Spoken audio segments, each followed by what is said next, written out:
कहानी सबक short story. पिछले कुछ समय से अक्षत के मन में अपनी मम्मी को लेकर नाराजगी बढ़ती जा रही थी।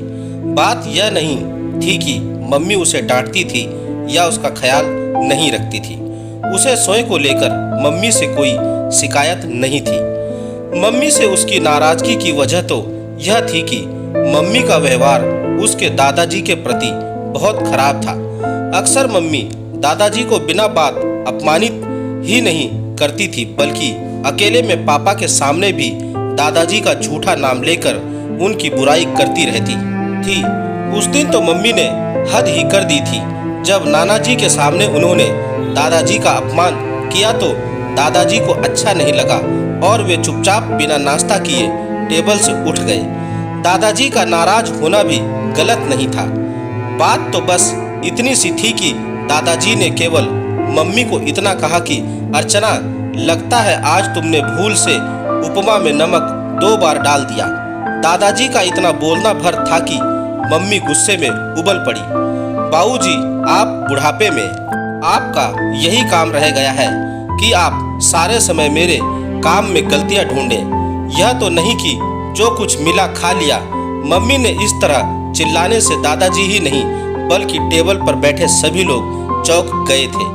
मम्मी की बात पर अक्षत को बहुत ही गुस्सा आया। उसका मन किया कि वह भी दादाजी के साथ टेबल से उठ जाए, पर मम्मी की बड़ी बड़ी लाल आंखें देखकर उसकी हिम्मत नहीं हुई। उसने पापा की ओर देखा। वे चुपचाप नाश्ता करते रहे। उसे पापा पर भी बहुत क्रोध आया। वे मम्मी के इस तरह के व्यवहार करने पर उन्हें डांटते क्यों नहीं थे। नाना जी ने मम्मी को जरूर कहा, बेटी, तुमको अपने ससुर जी से इस तरह बात नहीं करनी चाहिए थी। इस पर मम्मी अपना ही रोना रोने लगी और अपनी सफाई में धड़ल्ले से झूठ बोलने लगी। मम्मी की बात सुनकर अक्षत हैरान हो रहा था। मम्मी उसे तो कहती है कि कभी झूठ नहीं बोलना चाहिए, पर खुद कितना झूठ बोल रही थी। वे दादाजी का कौन सा ध्यान रखती हैं। उन्हें अपनी शॉपिंग, किटी पार्टी और फोन से फुर्सत मिले तो वे दादाजी का कोई काम करें। अक्षत को समझ में नहीं आता कि उसकी मम्मी दादाजी से बेवजह इतनी नाराज क्यों रहती हैं। एक दिन उसने दादाजी से पूछा भी कि जब मम्मी उनका अपमान करती हैं तो वे उनके साथ क्यों रहते हैं, वापस गांव क्यों नहीं लौट जाते। तो दादाजी ने उसको बताया कि उन्होंने अपनी सारी जमा पूंजी अपने दोनों बेटों की पढ़ाई लिखाई, उनकी शादी में लगा दी। जो थोड़ी बहुत रकम बची थी वह दादी जी की बीमारी में लग गई। अब उनके पास कुछ नहीं बचा है कि वे अलग रहकर अपना गुजारा कर सके। बस गांव में उनका एक छोटा सा घर है जिसको वे अपने जीते जी नहीं बेचना चाहते। मम्मी पापा रोज उन पर दबाव डालते हैं कि वे अपना गांव का घर बेच दें, जिससे जो रुपए आए उससे वे लोग शहर में अपना बड़ा घर खरीद लें। दादाजी इसके लिए तैयार नहीं है, इसलिए मम्मी पापा उनसे नाराज रहते हैं। अक्षत को ये सब अच्छा नहीं लगा। यही सब सोचते सोचते अक्षत की आंख लग गई। वह गहरी नींद में सो रहा था कि उसके दोस्त अभिनव ने उसे झिंझोड़ते हुए उठा दिया। अरे अक्षत, इस समय दिन में कैसे सो रहे हो? चलो मेरे घर चलो, मेरे दादाजी ने मेरे लिए एक सुंदर सी गिफ्ट लेकर आए हैं। अभिनव के उठाने पर अक्षत तैयार होकर उसके साथ उसके घर चल दिया। अभिनव उसके पड़ोस में ही रहता था और दोनों एक ही स्कूल और एक ही क्लास में पढ़ते थे। अभिनव ने उसे अपनी साइकिल दिखाई और अपने दादाजी से मिलाने घर के अंदर ले गया। अक्षत ने देखा अभिनव की मम्मी के साथ खाने की टेबल पर एक बुजुर्ग बैठे थे। अक्षत भी उन लोगों के साथ खाना खाने बैठ गया। अक्षत देख रहा था कि अभिनव की मम्मी बहुत प्यार से उसके दादाजी को एक एक चीज के लिए पूछ रही थी। अक्षत को अनायास ही अपनी मम्मी याद आ गई। वे तो कभी भी उसके दादाजी को इतने प्यार से नहीं खिलाती। वह जो भी चीज बनाती हैं सबसे पहले पापा को परोसती हैं, फिर उसे तथा सबसे अंत में दादाजी की प्लेट में बहुत बेमन से डालती हैं। अक्षत के नाना जी कई दिनों से अक्षत की मनोदशा का अध्ययन कर रहे थे। उन्होंने अक्षत से पूछा, अक्षत बेटा, मैं 3-4 दिनों से तुमको देख रहा हूँ। तुम्हारे हाथ में पढ़ाई की किताब होते हुए भी तुम्हारा ध्यान कहीं और रहता है। क्या बात है, तुम इतने परेशान क्यों हो? अक्षत पहले तो कुछ देर तक चुप रहा, पर उनके बार बार पूछने पर बोला, नाना जी, मम्मी सारे समय दादाजी का इतना अपमान क्यों करती हैं? मैंने आज अभिनव के मम्मी पापा को देखा, वे तो उसके दादाजी की इतनी इज्जत करते हैं, फिर मेरी मम्मी ऐसी क्यों है? आप तो उनके पापा हैं, आप उन्हें कुछ कहते क्यों नहीं? नानाजी ने अक्षत के कंधे पर हाथ रखते हुए कहा, ओह, लगता है तुम्हें अपने दादाजी से बहुत प्यार है। सच कहूँ बेटा, तुम्हारी मम्मी का बर्ताव मुझे भी पसंद नहीं, पर उसको समझाना इतना आसान नहीं है। पर तुम घबराओ नहीं, मैं अपने तरीके से उसको सबक सिखाऊंगा। नानाजी की बात सुनकर उसे काफी तसल्ली मिल गई थी। नानाजी 10 दिनों का प्रोग्राम बनाकर आए थे, पर 5-7 दिनों बाद ही उन्होंने वापस जाने का मन बना लिया। दामाद बेटी तथा अक्षत ने उन्हें रोकने की बहुत कोशिश की, पर उन्होंने जरूरी काम का बहाना बनाकर उनकी बात अनसुनी कर दी।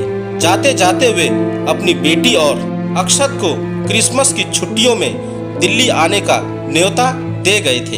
हालांकि अक्षत के मम्मी पापा क्रिसमस की छुट्टियों में गोवा जाने का प्रोग्राम बना रहे थे, पर नाना जी के बहुत आग्रह करने पर उसकी मम्मी ने कुछ दिनों के लिए दिल्ली जाने का प्रोग्राम बना लिया।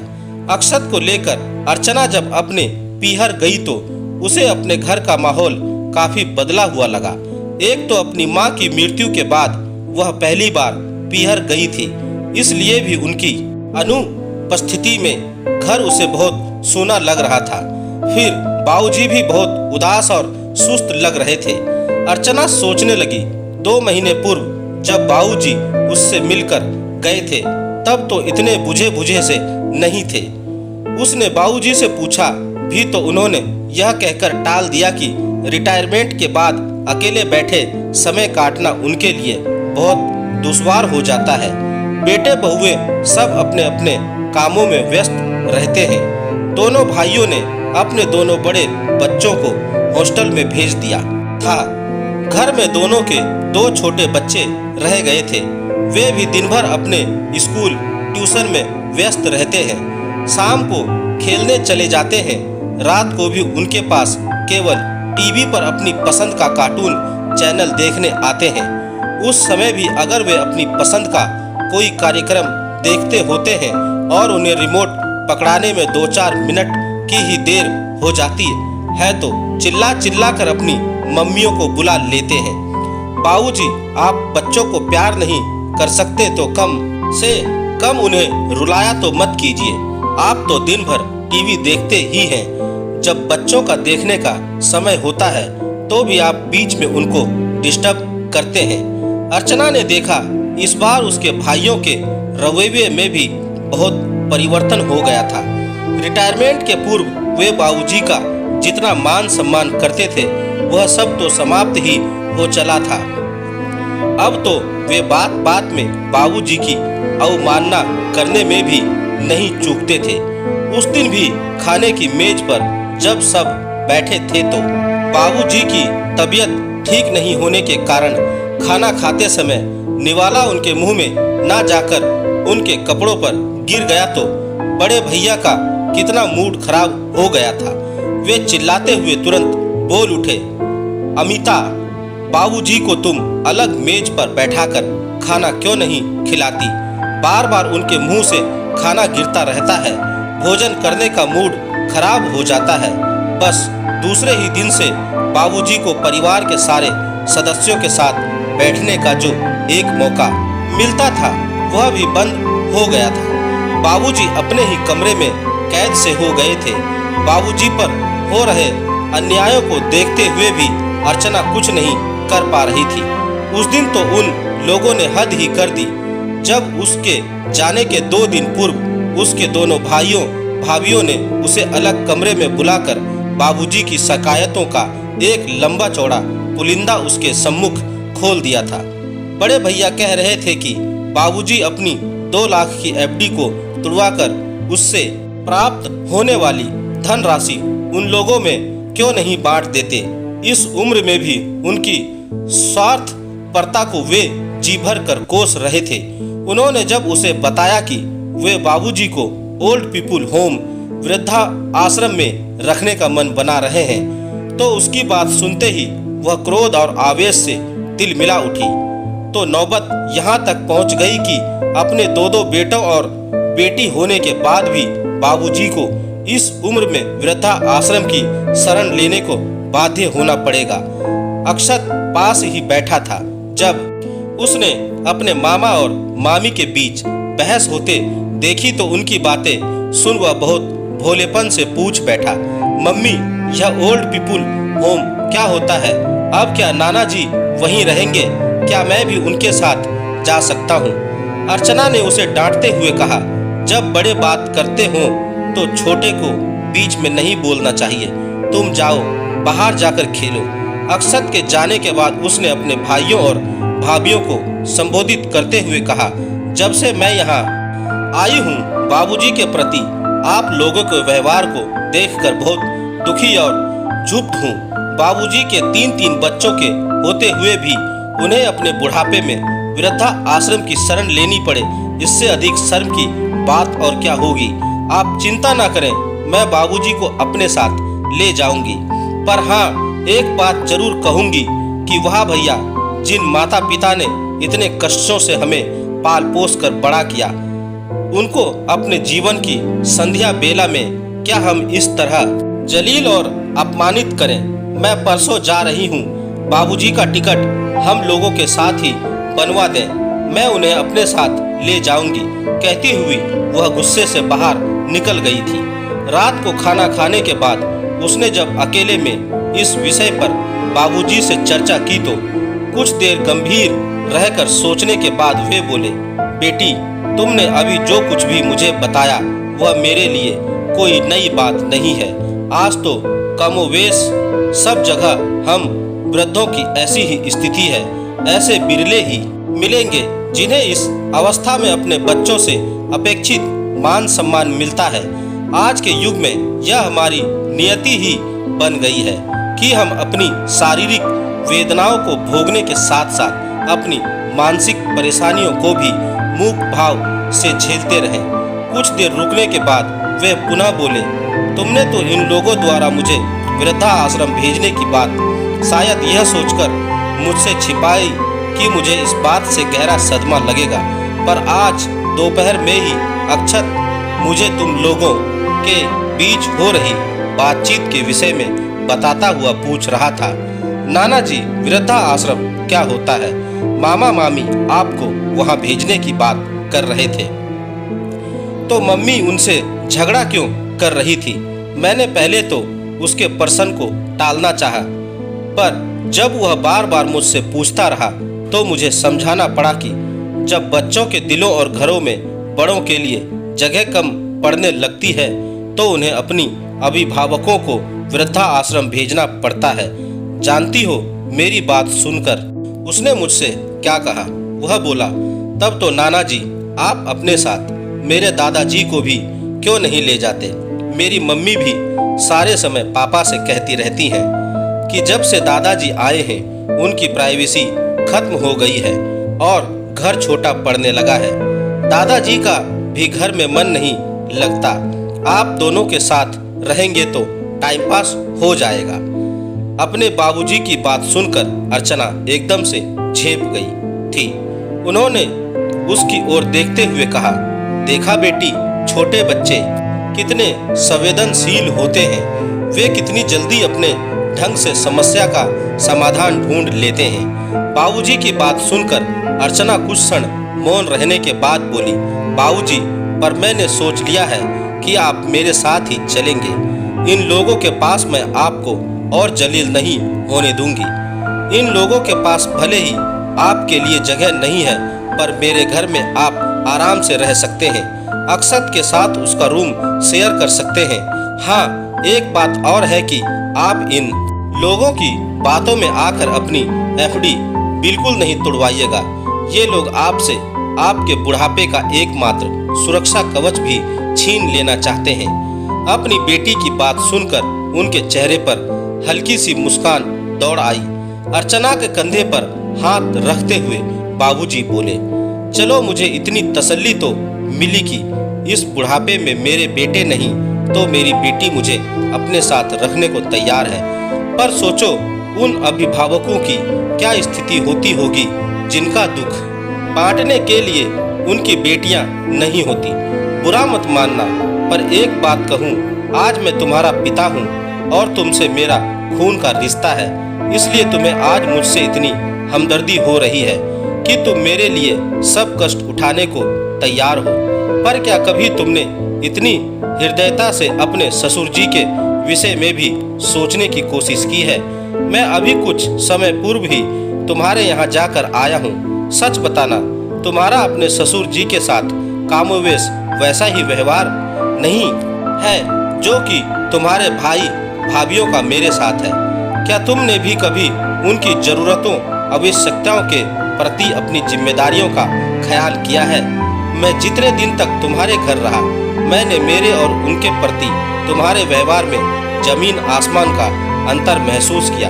तुम छोटी छोटी बातों में उनकी जितनी अवमानना करती हो, उसे देखकर तो मुझे स्वयं पर ग्लानि हो रही थी। हम लोगों ने तो तुम बच्चों को ऐसे संस्कार नहीं दिए थे। एक बात और कहूँ, तुम्हारे और विवेक के तुम्हारे बाबूजी के प्रति ऐसे आचरण को देखकर नन्हे से अक्षय के हृदय पर क्या बीतती है, क्या कभी तुम लोगों ने जानने की कोशिश की? अक्षत ने ही मुझे बताया कि तुम लोग जिस तरह उनका अपमान करते हो उसे बहुत बुरा लगता है।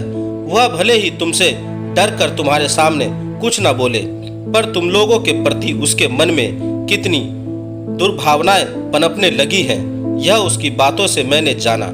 वह मुझसे कहता है कि वह भी बड़ा होकर तुम लोगों के साथ ऐसा ही व्यवहार करेगा। तभी तुम लोगों को पता चलेगा कि बड़ों की भावनाओं को आहत करना कितना कष्टकर होता है। वह किशोरावस्था के जिस दौर से गुजर रहा है, यह उसके लिए बहुत ही संवेदनशील समय है। इस समय बच्चों के मन की कच्ची मिट्टी पर जो भी लकीरें बन जाती हैं, वह कभी कभी जीवन भर नहीं मिट पाती। बाबूजी फिर कुछ देर चुप रहकर बोले, हाँ, एक बात और है, तुम मुझे तो आने वाले समय के लिए अपनी एफडी को बचा कर रखने की सलाह देती हो। फिर तुम लोग अपने बाबूजी से कैसे उम्मीद करते हो कि वे भी अपना एकमात्र सुरक्षा कवच, अपना मकान तुम लोगों को सौंप कर तुम्हारे मोहताज हो जाए। बस अंत में इतना ही कहूँगा कि काश तुम मेरे प्रति जितनी हृदय और उदार हो, उसका अंश मात्र भी अपने ससुर जी के प्रति होती तो मुझे तुमसे कोई शिकायत नहीं होती। आज अक्षत की बातों ने मुझे प्रेरित किया कि मैं तुम्हें अपने कर्तव्य का बोध कराऊं। अब मेरी बात मानो या ना मानो, तुम्हारी मर्जी। बाबूजी की बातें सुनकर अर्चना का मन बहुत बोझुल हो गया था। वह चुपचाप वहां से उठ गई थी। दूसरे दिन वह अक्षत के साथ वापस अपने घर के लिए रवाना हो गई थी। भागती ट्रेन के साथ रास्ते भर उसके विचारों की उथल पुथल भी चलती रही, पर जब वह घर पहुंची तो उसका मन स्थिर हो गया था। घर पहुंचकर उसने अपने पहुंचने की सूचना बाबूजी को दे दी थी। उन लोगों के जाने के 3-4 दिन बाद जब अक्षत का अपने नाना जी के पास फोन आया तो वह बहुत खुश लग रहा था। उसने उनसे कहा, नाना जी, आपने तो मेरी मम्मी पर जादू कर दिया। सच, वे एकदम बदल गई हैं। अब वे दादाजी से बहुत अच्छे से बात करती हैं और उनका बहुत ध्यान रखती हैं। आपको विश्वास नहीं हो तो दादाजी से ही बात कर लें। कहते हुए उसने फोन अपने दादाजी को पकड़ा दिया था। दादाजी फोन पर केवल इतना ही बोल पाए, हरदयाल जी, आपने तो मेरी बहू को मेरी बेटी बनाकर भेज दिया। किन शब्दों में आपका आभार व्यक्त करूं? कहते कहते उनकी आवाज भर्रा गई थी। हरदयाल जी की आंखें भी नम हो गई थी। अपनी योजना को सफलतापूर्वक क्रियान्वित होते देखकर उन्होंने गहरा संतोष लिया था। उन्होंने तुरंत अपने बेटों और बहुओं को बुलाया और उन्हें धन्यवाद देते हुए कहा, बच्चों, चलो, तुम लोगों के सहयोग से अपना ड्रामा सुखद अंत देखकर मुझे बहुत खुशी हो रही है। तुम चारों की सहायता के बिना भला मैं अपनी बेटी को सही रास्ते पर कहाँ ला पाता। बाबूजी की बात सुनकर सभी के चेहरों पर हर्ष और संतोष की लहर दौड़ गई थी।